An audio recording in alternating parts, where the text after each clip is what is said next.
ต้องทำสวนมาเตรียมดินนะครับผมหลังจากที่เฮาว่างระบบน้ำแล้วก็ไม้มองไว้เรียบร้อยแล้วมื้อนี้เฮาก็สิมาขุดหลุมนะครับผมหลุมก็บ่เฮ็ดง่ายครับผมเพราะอ่าถุงดำเฮามันใบน้อยครับผมถุงดำเฮาใบน้อยเฮาก็ขุดน้อยๆแหละครับผมขุดน้อยๆเฮาอาศัยพ่นเอาข้างๆเอานี่เลยต้นกล้าของเฮาสิอยู่ประมาณนี้ตอนนี้ลูกก็ลงมาจากรถพอดีครับผมมาให้กำลังใจพอกระถามมันถามนี่ส่วนมากก็สิถามหาพาไปกินนั่นกินนี่เนี่ยมีอยู่ส่ำนั้นครับผมวันนี้กินข้าวกับอะไรอยู่ประมาณนี้เฮาก็ตั้งหลุมอยู่ส่ำนี้ครับผมแล้วก็เฮาก็ขุดพ่วนดินเอาระหว่างข้างๆลงไปหม่องกลางสนเสห้ากับชาวบ้านไปครับผมนี่เลยขุดให้มันเป็นจอกหลอกนะผมบ้านเปิ้นผมเขาเอิ้นจอกหลอกบ่คือจังได๋นี่ล่ะนี่เลยเฮาก็พ่วนดินพวกใดพวกหญ้าพวกเศษหญ้าหยังเฮาก็พยายามขี้เคี่ยใบเอาไปทิ่มนะครับผมตัวนี้สิเอาไปทิ่มเพราะเฮาสิใช้หน้าดินของข้างๆแทนเฮากดลงเบาๆครับผมนี่เลยเฮาก็สิได้ประมาณนี้เฮ็ดอยู่เบิดมื้อเบิดเว้นนะครับผมเห็นจังซี่ที่เห็นเฮ็ดอยู่ซุมื้อนี่บ่แม่นว่าสิเฮ็ดให้ร่ำให้รวยให้หยังนะครับผมเฮ็ดเกษตรมันสิมีความสุขอยู่แบบหนึ่งพอเห็นต้นไม้เฮามันใหญ่เจริญเติบโตเฮาสิมีความสุขแห้งๆผมเห็นแล้วจังซี่ผมก็เลยมันจักหน่อย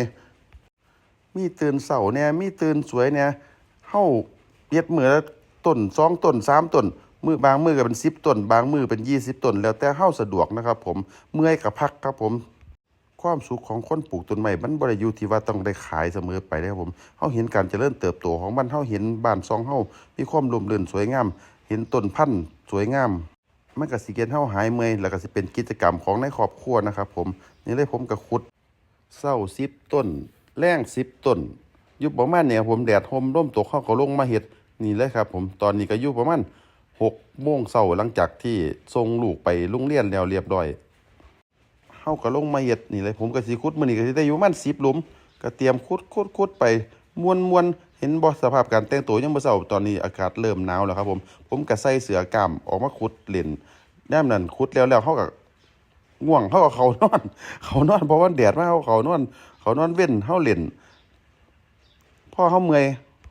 ก็หาน้ำหาท่ามากินก็อยู่เป็นแบบนี้นะครับผมพอมาเฮาขุดเรียบร้อยแล้วมันก็บ่มีงานหนักแล้วครับผมระบบน้ำเฮาก็วางระบบน้ำสายท่อ PE ขนาด20มิลครับผม20มิลใส่สปรินเตอร์น้อยครับผมแล้วมันก็สิสะดวกสบายมื้อนี้เฮาก็บ่เปิดซื่อๆเฮาบ่ต้องไปยืนหดอีหยังแล้วเฮาก็รอท่าใส่ปุ๋ย1 เดือนครั้งถ้าใหญ่ขึ้นมาเนี่ยก็1 เดือนอยู่2 ครั้งเฮาก็ตามสเต็ปมันไปใส่เทิงปุ๋ยเคมีขี้งัวขี้ไก่แกบแล้วแต่ที่พี่ๆหาได้ตามบ้านเฮานี่แหละครับผมแต่ส่วนมากผมก็ใช้เป็นปุ๋ยเคมีมันค่อยสะดวกดีสูตรก็บ่มีหยังครับผม15นี่เลยเฮาก็ขุดนี่ล่ะเช้ามาของอีกมื้อนึงขุดอีกคือเฮาขุดจนมือแตกมือแตนนะผมนี่เลยขุดเกียหญ้าออกข้างๆออกก่อนนะครับผมเกียหญ้าออกเวลาเฮาสร้างดินข้างๆเข้าไประหว่างต้นมันสิได้เฮ็ดให้มันบ่สกปรกครับผมเกียง่ายนี่เลยพาตัดออกผมที่กิ่งผมได้กิ่งพันธุ์มาเด้อครับผมได้กิ่งพันธุ์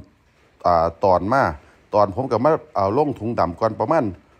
อยู่ประมาณ3 อาทิตย์ครับผมกังสิเตรียมแปลงถ้าผมบ่ซื้อช่วงนี้มันก็บ่ได้ซื้อครับผมเพราะว่าเบิดฤดูการตอนกิ่งเขาแล้วก็ต้องถ่ายอีกเป็นปีหน้าก็เลยต้องซื้อมาไว้ก่อนแล้วก็มาใส่ถุงดำรดน้ำเช้าแลงนะครับผมกิ่งพันธุ์ที่ได้มาเป็นฝรั่งกิมจูเป็นกิ่งขนาด50 เซนกิ่งละ10 บาทบ่รวมจัดส่งเด้อครับผมขอบคุณครับ